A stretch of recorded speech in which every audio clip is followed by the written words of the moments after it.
Ashish ji, Congress party ने जिस तरीके से प्रदेश में अपने लगभग 4.5 साल पूरे करने के बाद जिन जिलों की घोषणा और संभागों की घोषणा की, वो इस बात की ओर इंगित करता है कि पहले ही दिन से, जिस दिन से जिलों की घोषणा की, पहले दिन से इनकी कांग्रेस पार्टी की मानसिकता सिर्फ और सिर्फ जनता को गुमराह करके वोट की तरफ डाइवर्ट करने की थी और वोट बैंक के रूप में इस्तेमाल करने की थी। चूंकि चुनावी साल था 2023 का, जो 17 जिले अशोक गहलोत जी ने बनाए और जिस रामलू बह कमेटी की कटारा साहब बात कर रहे हैं, कांग्रेस के प्रदेशाध्यक्ष जिस कमेटी की बात कर रहे हैं और कह रहे हैं कि अभी जब रद्द किए तब सर्वदलीय बैठक नहीं बुलाई। अरे भाई, आपने सर्वदलीय बैठक बुलाई थी क्या?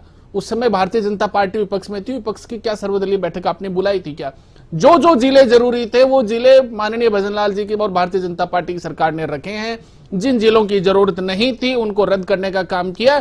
पर कांग्रेस पार्टी जिस तरीके से सर आचार संहिता के कुछ घंटे पहले जिन 3 जिलों की मालपुरा, आपका कुचामन सिटी और सुजानगढ़, हालांकि वो अस्तित्व में नहीं आ पाए, पर अशोक गहलोत जी ने जिस तरीके से, जैसे हम पंचायतों की घोषणा करते हैं वैसे जिलों की घोषणा कर दी। ऐसा नहीं होता, प्रदेश की जनता को गुमराह करने का काम किया। और सर बजट एक जिले को धरातल पे चलाने के लिए 1000 से 2000 करोड़ रुपए के बीच में पैसे लगते हैं। सर 2000 करोड़ रुपए 19 जिलों के लिए अशोक गहलोत जी की सरकार ने दिए। सर 38,000 करोड़ रुपए होते हैं, 2000 करोड़ से जिले धरातल पे आ जाएंगे। और कितने जिले ये 12 महीने में धरातल पे ला पाए, वो कटारा साहब इसका जवाब देंगे। पहले ही दिन से ये मानसिकता अशोक गहलोत जी की यदि होती जिले बनाने की, भारतीय जनता पार्टी भी जो जिले बने हैं, जो एक्चुअल में बनने चाहिए थे, उनको रखा है। यदि अशोक गहलोत जी की मानसिकता ऐसी होती तो पहले ही बजट से 3-3, 4-4 जिले बनाते, उनको धरातल पे उतारते, उन जिलों को स्टेब्लिश करते। और 5 साल का इनके पास कार्यकाल था, 5 साल में ये जिले बना के और दिखाते कि हमने धरातल पे जिलों को इंप्लीमेंट किया। सर 2000 करोड़ के बजट में आप 17, 18, 19 जिले कैसे धरातल पे लेके आ सकते हो? मात्र 2000 करोड़ का बजट था। कांग्रेस पार्टी की पहले दिन से मानसिकता ये थी कि जिलों के नाम पे रेवड़िया बांटे, जनता के वोट ले, बाद में जो होगा वो देखा जाएगा। और आज प्रदेशाध्यक्ष जी का, जिस चाहे कांग्रेस प्रदेशाध्यक्ष का बयान है, चाहे कांग्रेस पार्टी के नेताओं के बयान है, अब सिर्फ और सिर्फ इनके पास कोई एजेंडा नहीं बचा तो जनता को उकसा रहे हैं। राजस्थान में इस तरीके से एक माहौल क्रिएट कर रहे हैं कि भारतीय जनता पार्टी की सरकार जन विरोधी सरकार है। हमने जो जनहितार्थ निर्णय लिया है, जिन जिलों को रखना चाहिए था उनको रखा है और जो डिजर्व नहीं करते थे उनको हटाए। दूधू के बारे में माननीय मुख्यमंत्री जी अशोक गहलोत जी के ये बयान थे कि दूधू को हमने प्रयोग के रूप में रखा। सर ये राजस्थान प्रयोगशाला है क्या? कटारा साहब से मैं आपके माध्यम से पूछना चाहता हूं, ये राजस्थान प्रयोगशाला है क्या? दूधू जिले पे राजस्थान में कांग्रेस पार्टी के द्वारा आपके मुख्यमंत्री जी का ये बयान आना कि दूधू को हमने प्रयोग के रूप में काम लिया था। सर ये प्रयोगशाला नहीं है। राजस्थान की जनता को प्रयोगशाला के रूप में इस्तेमाल नहीं करें आप। और अब जिस तरीके से आप जनता को उकसा के राजस्थान में अराजकता का माहौल पैदा करने का जो कुत्सित प्रयास कर रहे हैं, वो भी राजस्थान के लिए ठीक नहीं है। बिल्कुल, लेकिन पूर्व मुख्यमंत्री अशोक गहलोत का बयान आया है कि ये नाकारा सरकार है और इनकी उपलब्धियों की अगर बात करें तो सिर्फ 9 जिले और 3 संभाग खत्म करना है, इसी को ये उपलब्धि मान रहे हैं। सर कांग्रेस पार्टी तो विपक्ष की भूमिका कहीं निभा नहीं रही है। 12 महीने में जिस तरीके से हमारा जो संकल्प पत्र है उसके 50% से ज्यादा वादे, हमने तो बाकायदा प्रेस कॉन्फ्रेंस करके कहा है, राइजिंग राजस्थान का इतना बड़ा आयोजन कांग्रेस पार्टी से सरपंच नहीं रहा है। 75 लाख करोड़ से ज्यादा के जो एमओयू हैं कांग्रेस पार्टी से डाइजेस्ट नहीं हो रहे हैं कि प्रदेश उन्नति की तरफ कैसे अग्रसर हो रहा है। जिस तरीके से भारतीय जनता पार्टी की सरकार और माननीय भजनलाल जी ने जो 12 महीने में ऐतिहासिक काम किए हैं, उसी की बदौलत यह है कि सर हमारे पास 1 सीट थी, कांग्रेस पार्टी और उनके सहयोगी दलों के पास 6 सीटें थी। हुआ ये कि कांग्रेस पार्टी के पास सिर्फ 1 सीट बची है बाई इलेक्शन में। 12 महीने के हमारे सुशासन पे राजस्थान की 7 विधानसभाओं की जनता ने ठप्पा लगाया है कि माननीय भजनलाल जी के नेतृत्व में राजस्थान में भारतीय जनता पार्टी की सरकार राजस्थान प्रदेश को देश में अग्रणी प्रदेशों की तरफ अग्रसर होने में महत्वपूर्ण भूमिका जो हमने निभाई है, उस पर राजस्थान की जनता ने ठप्पा लगाया, वोट के माध्यम से ठप्पा लगाया। सर अशोक गहलोत जी के बयानों से नहीं होता, उन्होंने तो अपने ही डिप्टी सीएम को नकारा कहा था। अशोक गहलोत जी की उपलब्धियां क्या थी? एक तरफ मानेसर में सरकार के एमएलए थे, दूसरी तरफ आपके जैसलमेर और जयपुर में इनके एमएलए थे।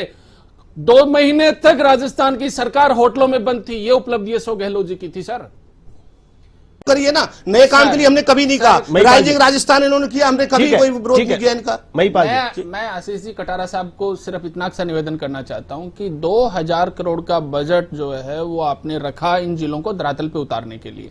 क्या 2000 करोड़ रुपए के बजट में सर 17 जिले जो हैं वो धरातल पे उतारे जा सकते हैं?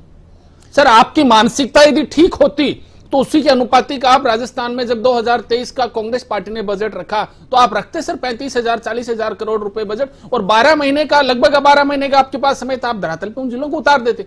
आपका मकसद पहले ही दिन से जनता को गुमराह करके जनता का वोट बटोरना था, ताकि 5 साल के लिए सरकार आपकी फिर रिपीट हो जाए। सर मानसिकता ठीक नहीं थी। दूदू जैसे जो ग्राम पंचायतें थी सर, दूदू जैसों को आपने जिला बना के और प्रदेश की जनता के सामने ये मैसेज दिया कि ये प्रयोग के रूप में हम काम कर रहे हैं। सर राजस्थान प्रयोगशाला नहीं है, इस बात को स्वीकार करना चाहिए। जनता ने तो अपना काम कर दिया, इतने सारे आपने प्रयास किए, फिर भी राजस्थान की जनता ने पूर्ण बहुमत से भारतीय जनता पार्टी की सरकार को चुना सर।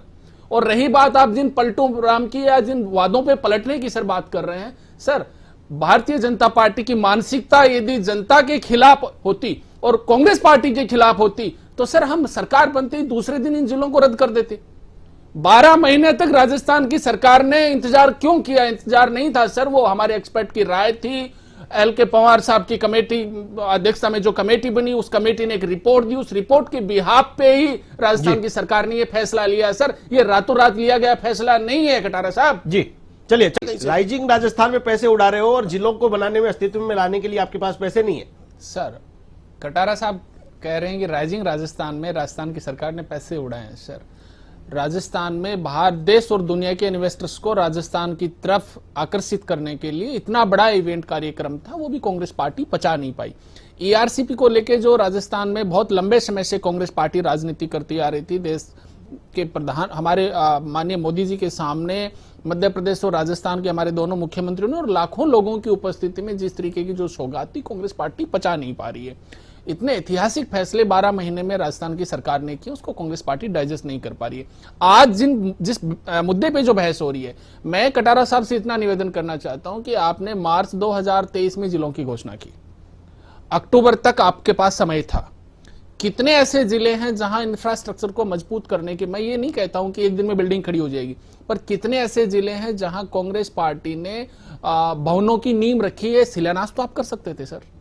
आपने पहले ही दिन से ये कैसे तय कर लिया कि 2024 में देखा जाएगा, 23 में दिसंबर में जिसकी सरकार बनेगी क्या होगा क्या नहीं होगा? आपके पास मार्च से लेकर अक्टूबर तक का समय था, 17 जिले सर आपने बनाए। कितने ऐसे जिले हैं जहां भवनों का निर्माण कार्य कांग्रेस पार्टी ने शुरू किया? सर बताएं आप प्लीज। और नहीं किया, इसका मतलब यह था कि कांग्रेस पार्टी की पहले ही दिन से मानसिकता ठीक नहीं थी। जनता को एक ऐसे दोहराए पे लाके खड़ा कर दिया, पहले जिलों की घोषणा कर दी, आज भारतीय जनता पार्टी ने जो फैसला लिया है तो जनता को यह लग रहा है कि भारतीय जनता पार्टी ने हमसे छीन लिए हमारे जिले। जनता को ऐसे दोहराए पे लाके खड़ा करने का काम कांग्रेस पार्टी ने किया है, जिसकी सर कांग्रेस पार्टी आने वाले समय में, आज तो नहीं, आज तो राजनीति कर रही है कांग्रेस, आने वाले समय में कांग्रेस पार्टी को वो काम भारी पड़ेगा। राजेश जी, बिना सोचे समझे काम किया गया।